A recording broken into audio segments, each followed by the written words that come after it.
January 2025. Another trip around the sun, they say.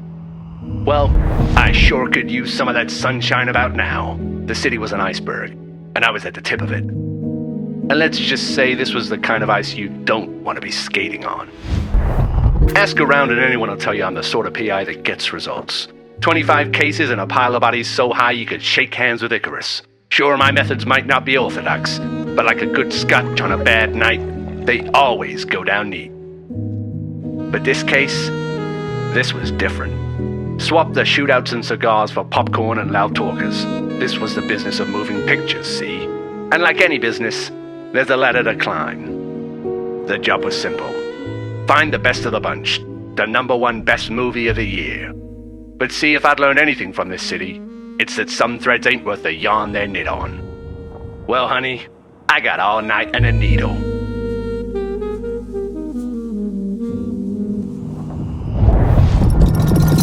Hello again. You haven't seen my face for a short while.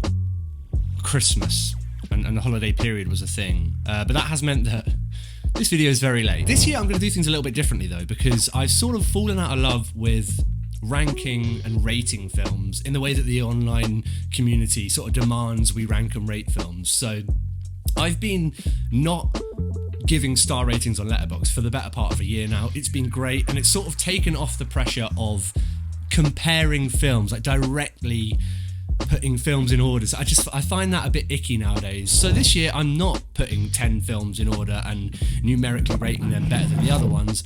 I'm just going to chat about 10 films I absolutely love from 2024, because it was a very good year for cinema, was it not? First film we should talk about though, Dune Part 2.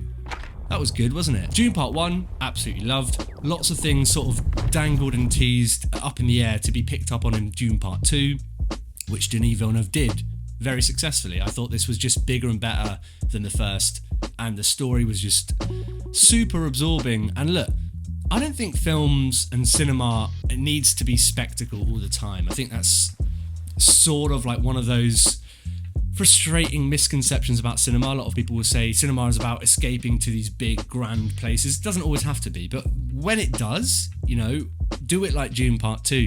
That should just be the rules going forward, because my god, did this thing look, feel just amazing. The scene where Timothée Chalamet is riding the worm, that was insane. But let's go to the other end of the spectrum, shall we? Because if Dune Part 2 was the video's big, easy kind of box office smash pick, then Vietnam is my why is everyone not talking about this film pick. It sort of presents itself as this romance between two miners in Vietnam who are called Viet and Nam.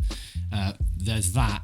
But it actually ends up becoming much more of an introspective look at national identity, right? And the way that a country's history, specifically Vietnam, breathes and moves through its people. We're very used to getting a very Western view of Vietnam and the Vietnam War. You know, it's always from, I think, American perspectives. And actually watching Vietnam, I was really drawn to just the fact that we're seeing a filmmaker from Vietnam explore these things. I just found it an incredibly refreshing take that just has stuck with me ever since. And how's this for a tease as well? It does have the best final shot of the year. I'm confident in calling it. It was the biggest rug pull, oh my god, jaw drop shot I've seen in a film all year. I don't want to say too much, but my goodness gracious, the end of Vietnam, huh?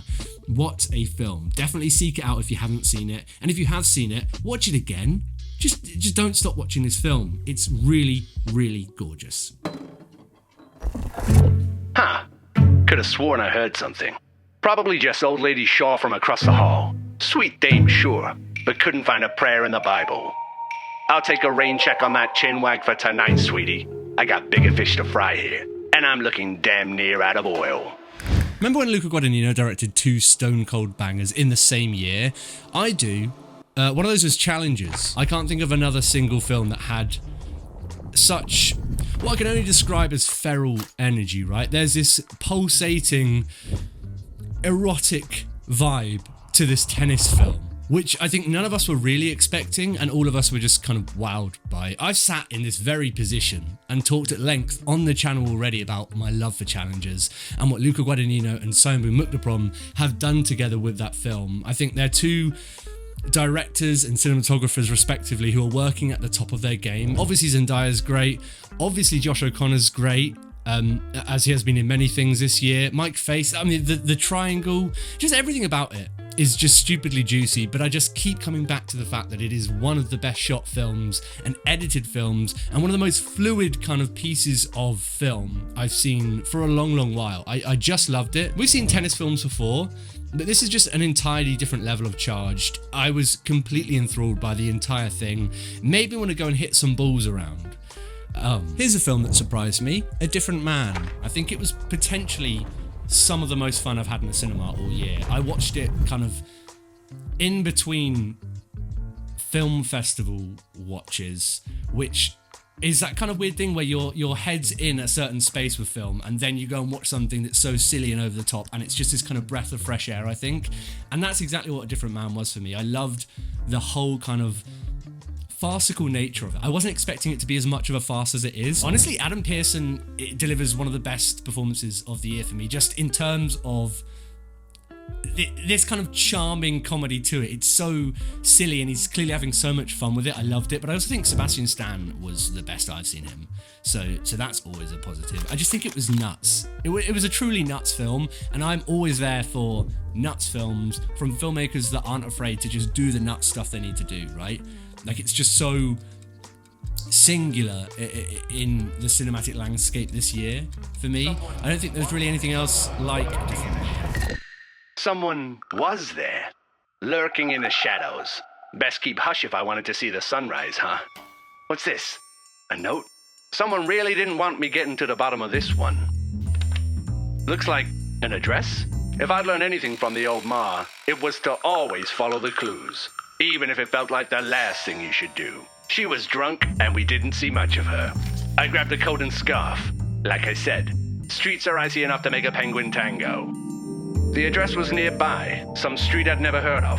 How was that possible? I knew the city like the back of my hand, and I got all 5 fingers, buddy. I saw him as soon as I stepped onto that mysterious sidewalk. Had a briefcase. Said something strange that I couldn't quite make out. Listen, bud. If you're looking to make it out of this street with your legs and a skip in your step, you better be speaking up now, see? Be a good boy and take the case. What's in it? I said back. But I said it with my eyes this time, because, I don't know, it's more moody, I guess. Not a word. Like a Friday night on the colorectal ward, this thing stank. But I felt inclined to take it. This case wasn't any closer to solving itself, and I needed any break I could get. But as soon as I leaned closer, this punk had other ideas. When I put out my video about the incredible work of Luca Guadagnino and Simon Muktaprom as a creative team in Challenges, I was not expecting to have to want to make almost the exact same video a few months later about their next project, which was Queer. Going into it, there were a lot of expectations. I love everyone involved. I love Daniel Craig. I loved what looked like the general vibe and aesthetic of this thing, and I did not know what to expect. I had never read the book it's based on, and as it went through, it was just this very weird, strange, surreal, but really beautiful fever dream. A lot of people were put off by the way it ends up going and the way it ends up ending, but for me, it is that sense of, I suppose, playfulness, surrealness, and like unashamed willing to walk down a rabbit hole that makes the film so captivating and so perfect overall as this experience of connection, right? Human connection, longing and needing to be longed by someone else. Oh man, I love this thing. I mentioned earlier that there are a couple of pics in this video that I particularly recommend going out and seeking and watching if you haven't seen them yet. And Happy End is the other of those picks. If you haven't heard about it, it is essentially a Japanese film directed by Neo Sora about a Japanese high school in which the students are being surveilled and are under quite an authoritarian rule in there. And it's basically a coming of age film from the perspective of a small group of friends within that school.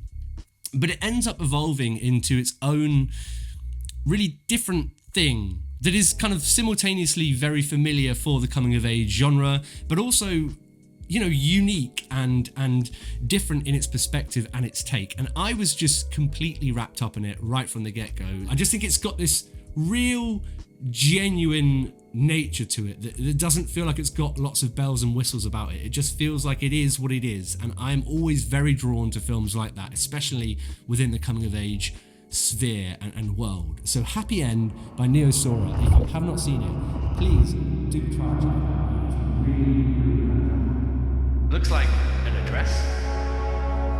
Be a good boy and take You better be speaking up now, see? Where am I? What happened? Was I hurt or was I just hungover? Memory was a little hazy.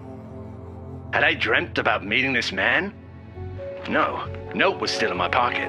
This was as real as a community note on Twitter, which is to say, I just don't know anymore.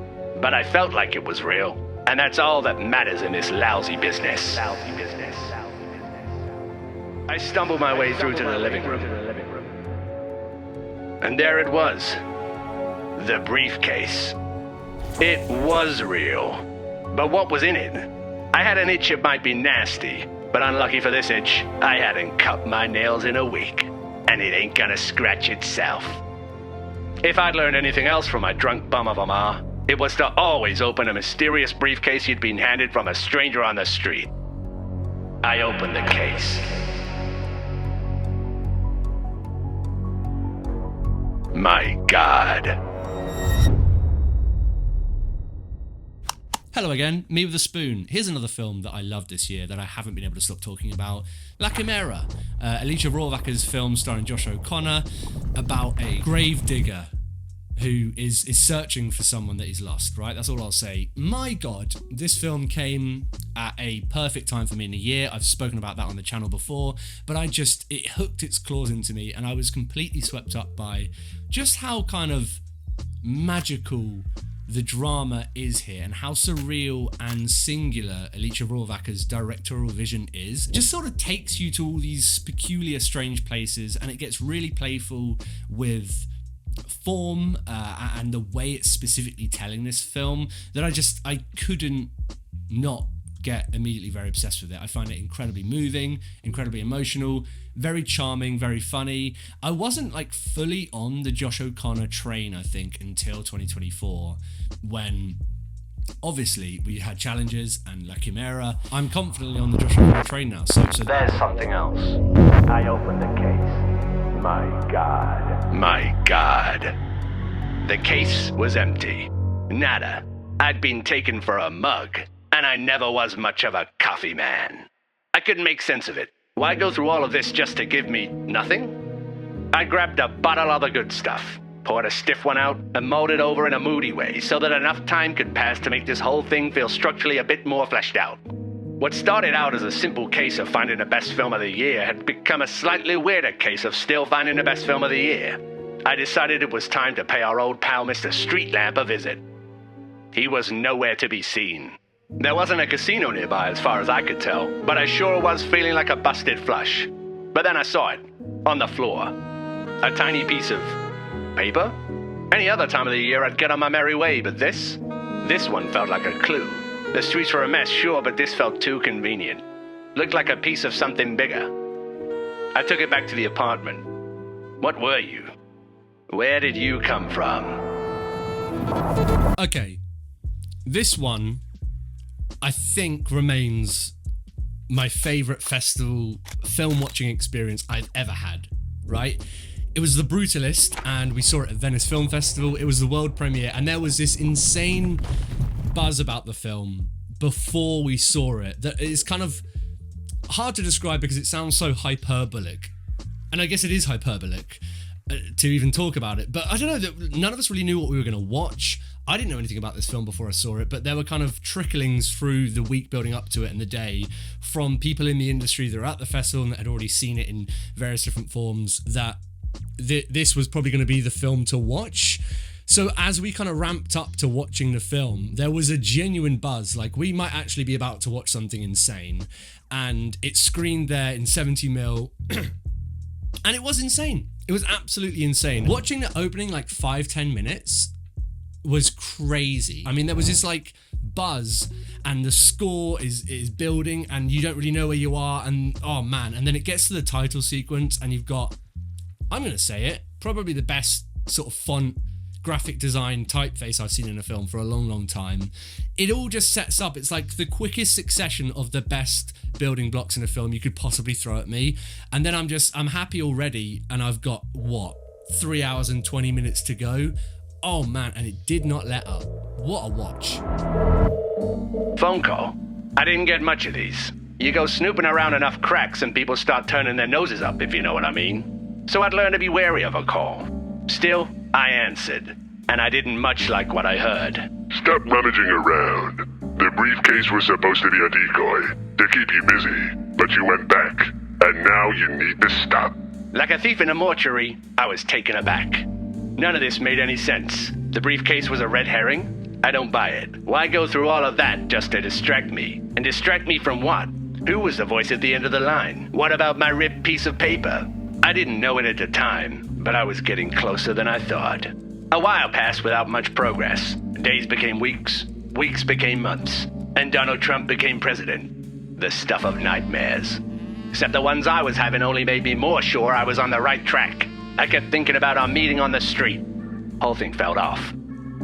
The ripped paper I'd made no progress on. Edition? Edition of what?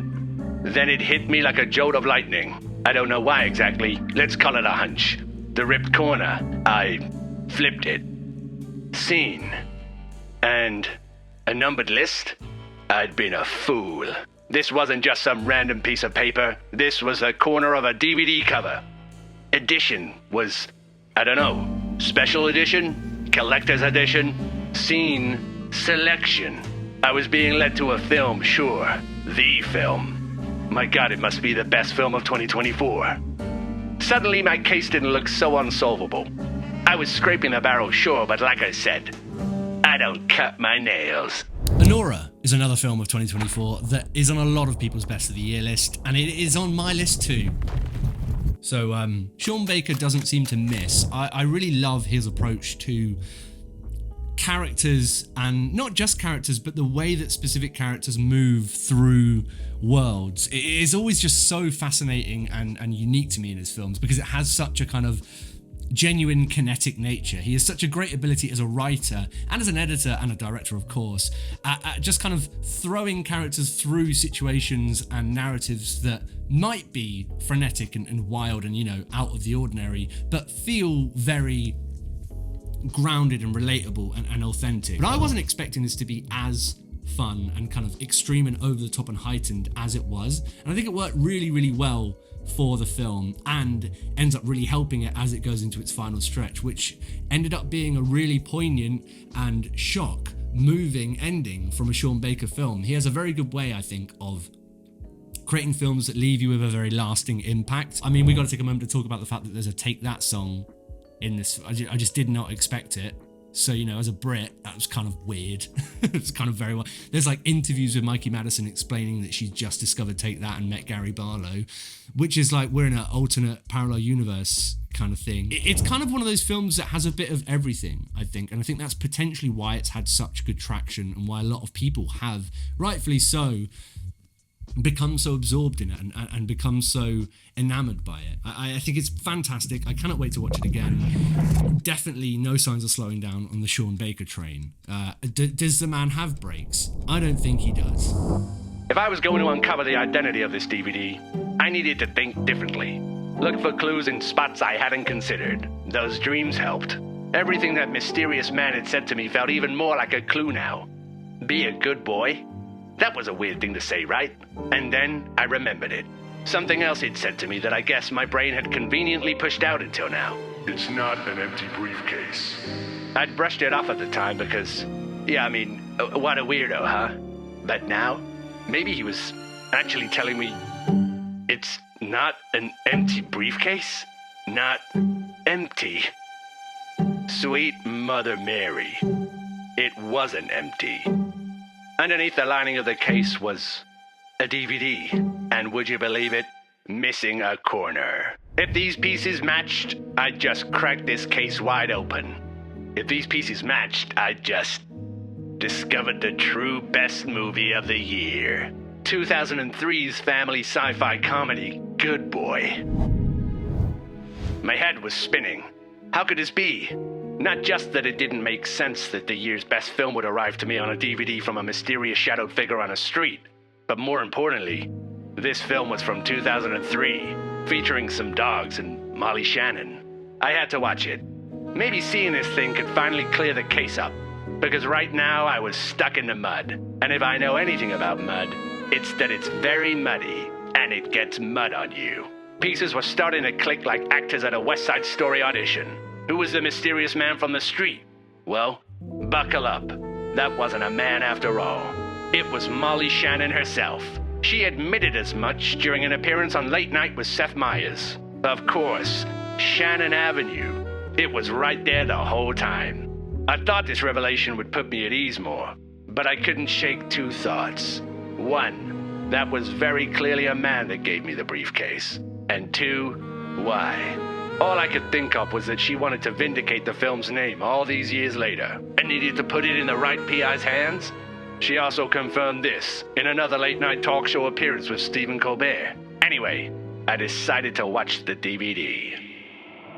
When I think about the films of 2024 that really did kind of stick with me and felt totally unique to everything else, I Saw the TV Glow immediately comes to the top of my head. I absolutely adored this film. I think it is one of the more distressing, I suppose, and unnerving films of the year in such an interesting way. It's from Jane Schoenbrunn, and it is essentially, I suppose, a coming-of-age film about a boy experiencing gender dysphoria, right? It's this kind of gender dysphoria nightmare, and I found it incredibly impactful for many different reasons, not least the fantastic performances and a fantastic kind of look and visual language of the film, which for my money is one of the better explorations of that kind of distorted digital VHS CRT screen vibe I've seen in a film for a long, long while. I think something like I Saw the TV Glow just coming along and being so unashamedly about itself, it is really impactful, actually, and I think is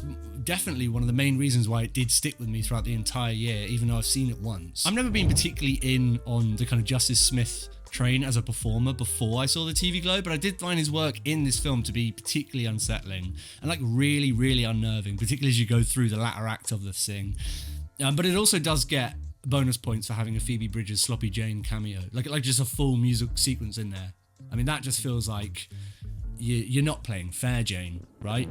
That's just the immediate tick box on the film for me, so I don't know, call it what you want there. 10 minutes into 2003 sci-fi family comedy Good Boy, I wasn't so sure this was the best film of the year. I mean, sure, kid likes dogs, something's crashed from space, cute movie.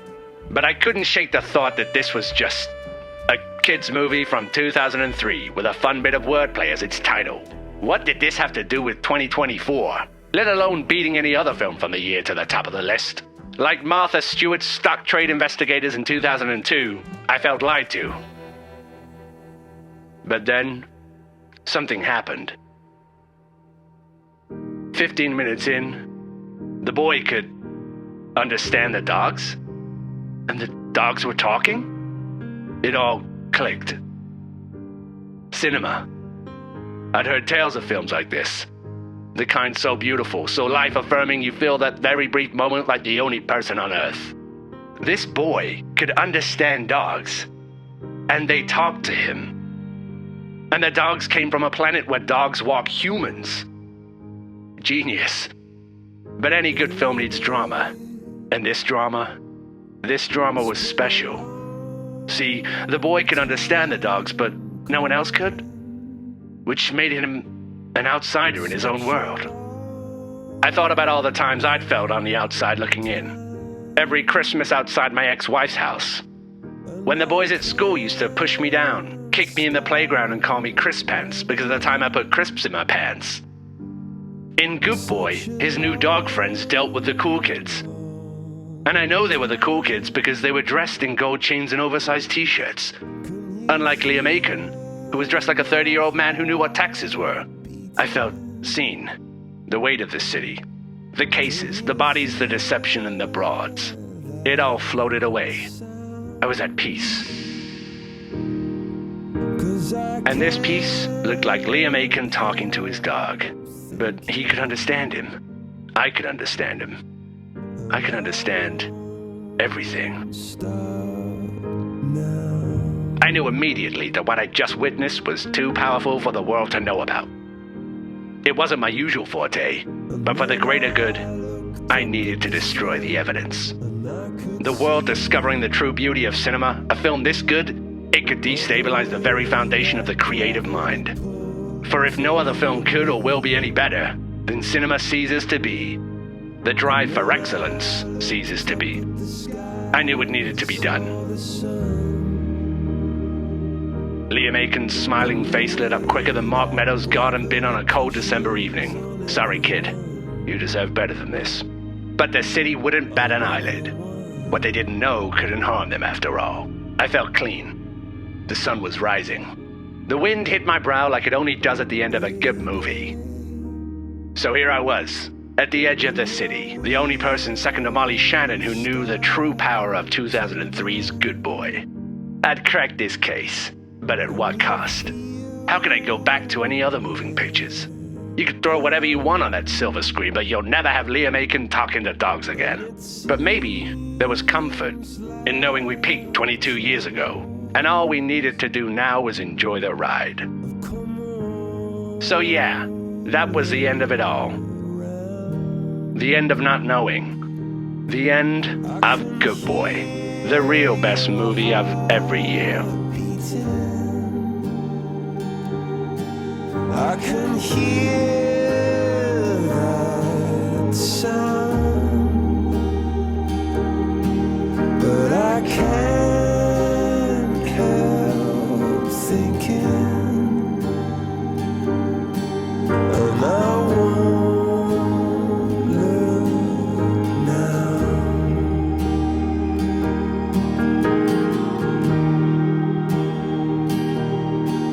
And the way that gravity pushes on everyone,